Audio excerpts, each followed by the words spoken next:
Hello guys, welcome back to my channel Krishna creation. আজ করছি মাটির থালার উপর একটা ড্রয়িং। তার জন্য প্রথমে মাটির থালাটাকে আমি ভালোভাবে ভিজিয়ে রেখেছি প্রায় আধ ঘন্টা, তাহলে বালি বালি ভাবটা কেটে যায়। দেন আমি এটাকে ভালোভাবে শুকনো করে নিয়েছি এবং শুকনো করার পরে আমি এর ওপরে রেড কালারের বেস করে নিয়েছি। আমি কিন্তু এখানে রেড কালারের ডবল কোট দিয়েছি, তোমরা চাইলে একটা কোটের মধ্যেই করতে পারো।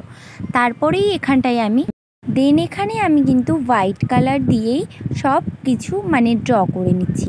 পেন্সিল দিয়ে প্রথমে ড্রয়িং করে নিয়ে তারপরেই কিন্তু আমি এখানটায় হোয়াইট কালার দিয়ে করেছি।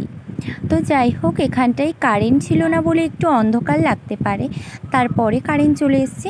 আর হ্যাঁ, এখানটায় আমি ক্যামেরা অন করতে ভুলে গেছিলাম বলে তাই লাস্ট পর্যন্ত তোমাদের আর দেখাতে পারিনি।